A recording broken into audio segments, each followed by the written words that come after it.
Olá, meu nome é Daiane, meu RU é 2308930, o meu polo fica em Catalão, Goiás.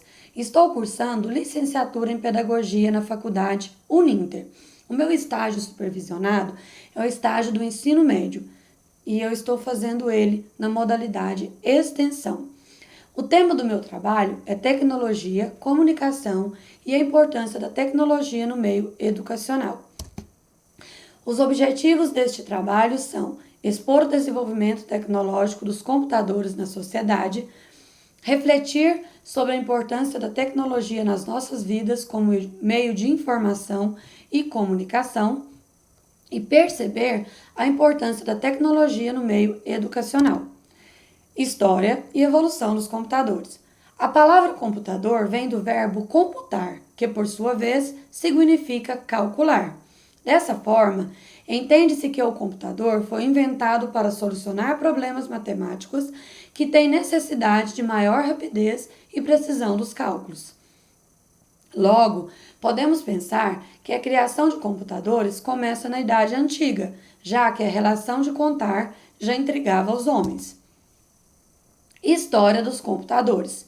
Uma das primeiras máquinas de computar foi o ábaco. O ábaco é um instrumento mecânico de origem chinesa criada no século V a.C. Ele é considerado o primeiro computador, uma espécie de calculadora que realizava operações algébricas. Muitos povos da antiguidade utilizavam o ábaco para a realização de cálculos do dia a dia, principalmente nas áreas de comércio de mercadorias e desenvolvimento de construções civis. Pois, apesar de ser um instrumento bastante simples, também era muito eficiente na resolução de problemas matemáticos. No século XVII, o matemático escocês John Napier foi um dos responsáveis pela invenção da régua de cálculo ou slide rule. Trata-se do primeiro instrumento analógico de contagem capaz de efetuar cálculos logarítmicos. Essa invenção foi considerada a mãe das calculadoras modernas.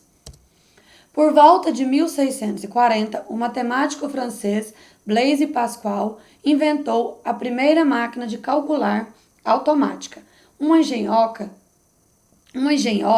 e grande caixa de engrenagens. Porém, ela ainda só era capaz de fazer contas de somar e subtrair. Ora se virava a engrenagem para a direita para a adição, ora se virava à esquerda para a subtração. Essa máquina foi sendo aperfeiçoada nas décadas seguintes, até chegar no conceito que conhecemos hoje.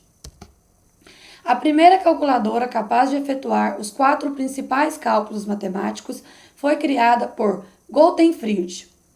Ou seja, além de somar e subtrair, a máquina criada pelo alemão também multiplicava e dividia. Podemos dizer que esse matemático alemão desenvolveu o primeiro sistema de numeração binário moderno, que ficou conhecido como roda de Leibniz. Em todas as máquinas e mecanismos citados, todas as operações já estavam previamente programadas, não sendo possível inserir novas funções ou programações. Contudo, Joseph Meri, um inventor de tear mecânico, desenvolveu o sistema de programação que foi considerada a primeira máquina mecânica programável. Trata-se de um tipo de tear inteiramente automatizado, que podia fazer desenhos muito complicados. Esse tear era programado por uma série de cartões perfurados, cada um deles controlando um único movimento da lançadeira, capaz de controlar a confecção dos tecidos. Dessa maneira, Jacques Quard perfurava o cartão com o desenho desejado e a máquina o reproduzia no tecido. A partir desse momento, muitos esquemas foram influenciados pelo tear.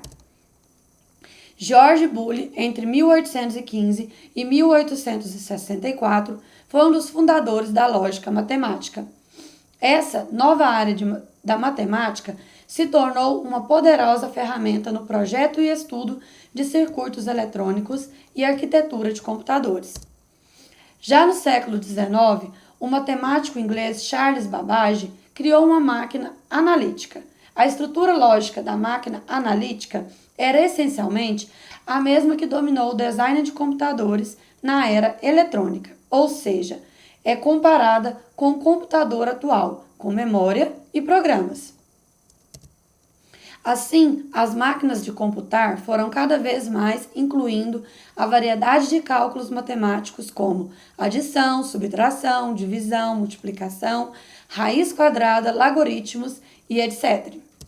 Evolução dos computadores. O computador, tal qual o conhecemos, passou por diversas transformações e foi se aperfeiçoando ao longo do tempo, acompanhando o avanço das áreas da matemática, engenharia e eletrônica. E por isso que não existe somente um inventor. De acordo com os sistemas e ferramentas utilizados, a história da computação está dividida em 4 períodos, que veremos a seguir. Primeira geração, entre 1951 e 1959. Os computadores da primeira geração funcionavam por meio de circuitos e válvulas eletrônicas. Precisava ser reprogramado a cada tarefa. Tinha problemas devido a muito aquecimento. Esses computadores possuíam um uso restrito, além de serem imensos e consumirem muita energia. Foram construídos para os militares e nesta geração os computadores calculavam com uma velocidade de milésimos de segundos e eram programados em linguagem de máquina. Um exemplo é o ENIAC, que consumia cerca de 200 kW e possuía 19.000 válvulas. Segunda geração, entre 1959 e 1955. Ainda com dimensões muito grandes, os computadores da segunda geração funcionavam por meio de transistores, os quais substituíram as válvulas que eram maiores e mais lentas. Nesse período, já começam a se espalhar o uso comercial. As máquinas diminuíram muito em tamanho, as suas aplicações passaram além de científica e militar a administrativa e gerencial. Surgem as primeiras linguagens de programação. A capacidade de processamento ainda é muito pequena. A partir de então, acontece o uso de transistores em substituição das válvulas, e esses computadores consumiam menos energias, eram mais rápidos e mais confiáveis. Terceira geração, entre 1965 e 1975. Os computadores da terceira geração funcionavam por circuitos integrados. Esses substituíram os transistores e já apresentavam uma dimensão menor e maior capacidade de processamento. Os transistores e outros componentes eletrônicos são miniaturizados e montados em um único chip. As principais características da terceira geração são criação de microcomputadores, utilização em tempo partilhado, ou seja, futura memória cache, introdução do conceito de compatibilidade, desenvolvimento dos primeiros softwares, ou seja, os programas, e evolução dos diversos componentes, reduzindo o seu tamanho.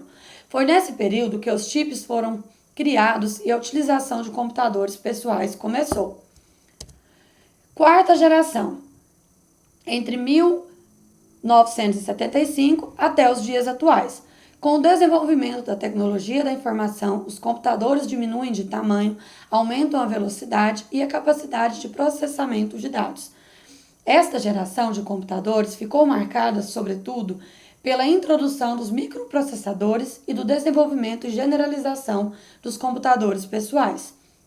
A partir dessa década, também são lançados softwares de melhor qualidade e com capacidade de processar as informações com maior velocidade. Além disso, surgem os softwares integrados e, a partir da virada do milênio, começam a surgir os computadores de mão, ou seja, os smartphones, os iPods, os iPads, tablets, que incluem conexão móvel com a navegação na web.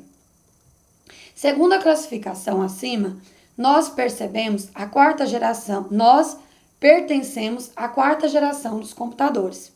Inclusão digital. A inclusão digital pressupõe a possibilidade de produção e difusão do conhecimento e o acesso às ferramentas digitais para todos os cidadãos. Dessa forma, Seu grande objetivo é a democratização da tecnologia. A inclusão digital serve para garantir que todas as pessoas, independente de classe social, etnia, religião ou poder econômico, tenham condições de usufruir as potencialidades das ferramentas tecnológicas de comunicação e informação. Quando exploradas corretamente, estas podem ajudar a melhorar as condições de vida desses indivíduos. Para que haja inclusão digital, são necessários 3 requisitos básicos: um computador, acesso à internet e, principalmente, o domínio sobre as ferramentas da internet. Por esse motivo, os programas de inclusão digital dos governos, por exemplo, devem visar essencialmente a formação e alfabetização informática das pessoas, para que sejam aptas a extrair os benefícios do universo digital. A inclusão digital é um passo em direção à inclusão dos indivíduos, à inclusão social dos indivíduos. Os programas de inclusão digital dão destaque aos âmbitos escolares, auxiliando crianças e jovens a aprenderem a usar a tecnologia em prol do seu desenvolvimento. Atualmente tornou-se indispensável ao nosso dia a dia e está presente nos âmbitos que frequentamos, seja em casa, na escola, no trabalho, em bibliotecas e etc. Por ser um instrumento capaz de armazenar grande número de informação e tem grande agilidade em cálculos e processar dados, é uma das principais características de trabalho em todos os setores da sociedade.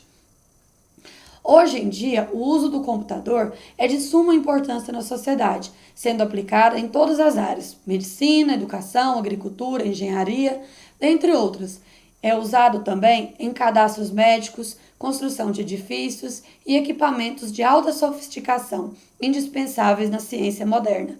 O computador é necessário porque a rapidez, a organização e confiabilidade que ele permite é de grande importância nos dias de hoje, com essa era tecnológica, possibilitando uma economia de tempo e ganho na qualidade, o que facilita a vida de qualquer pessoa.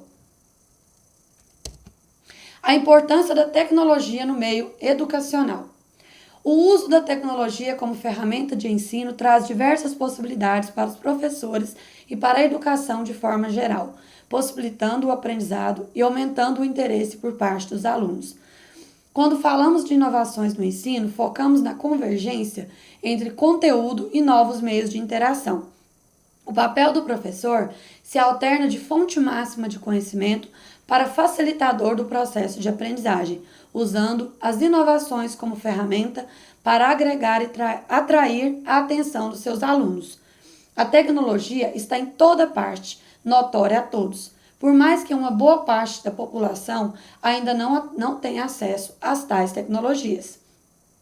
Não poderia ser diferente com as escolas, o que faz com que esse ambiente torne-se um importante espaço de acesso a esses artefatos modernos e ao manuseio dessas ferramentas tecnológicas para o aprendizado. Se essa nova forma de ensino faz com que os alunos se interessem mais e aprendam melhor e mais rápido, também é verdade que traz diversos desafios. Os professores ainda estão aprendendo a usar essas tecnologias de maneira que tragam benefícios aos processos de aprendizagem. De forma geral, esse é um modelo de ensino positivo e eficiente, que proporciona um aprendizado mais interessante e personalizado por meio de videoaulas, jogos, e-books, realidade virtual e outras ferramentas disponíveis. Ele permite muito mais flexibilidade e autonomia por parte dos alunos, que podem encontrar o seu próprio ritmo de estudo e otimizar o tempo disponível, sem deixar de lado o apoio e a orientação do professor. Conclusão: em uma sociedade cada vez mais tecnológica, onde as crianças e adolescentes dominam e usam essa linguagem para se comunicar, consumir informações e se divertir, as escolas precisam se atualizar e agregar inovações às suas propostas pedagógicas para se manterem atuais e interessantes aos alunos. Dessa forma, a tecnologia como ferramenta de ensino tem muito a agregar, não só para a sala de aula e para o professor, mas principalmente para o aluno. A experiência e rendimento dos alunos, aliado ao melhor aproveitamento do tempo dos professores, ganham um grande impulso. Obrigada a todos pela companhia e até a próxima. Fique agora com nossas referências.